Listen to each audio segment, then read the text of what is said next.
Ballı şekerdi, suri mələkdi. Nane, bəli, qışda da, yayda da dadımıza çatan nane. Nanəni hər şeydə istifadə etmək mümkündür.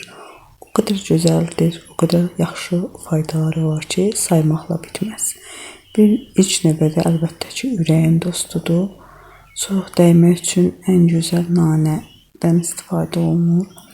Siz nədən istifadə edirsiniz, necə istifadə edirsiniz? Nanə süfrənizdə hansı yerdə tutur?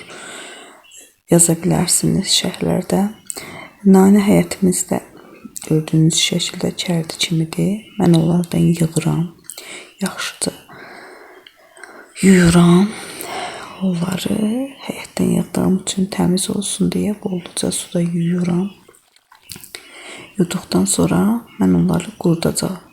Amma qurutmamışdan əvvəl də ondan kükü hazırlamaq olur. Nanənin həm də yaxşı arağı var. Araq çəkilir, soyuq dəymək üçün olduqca faydalıdır, mədəyə kömək edir.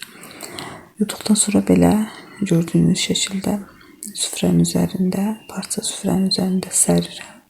Çox isti olduğu üçün, yəni çox qalmır, tez quruyur. Bir-iki gündən sonra artıq demək olar ki, qurumuş olur. Belə qurumuş nanələri tam ovuram. Dip şəkildə də saxlayıram, amma bankaya yığıb saxlayıram ki, daha rahat olsun, tez istifadə olunsun. Yayla çorbası üçün ən yaxşı nanə qurusudur.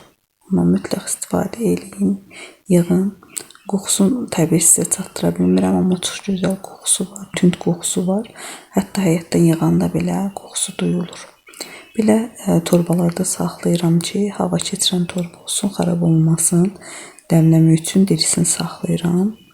Çox olduğu üçün belə torbalara yığıram və bazbalda mühafizə edirəm. Faydalı gəldisə kanalıma abunə olun, məni izləməyi unutmayın.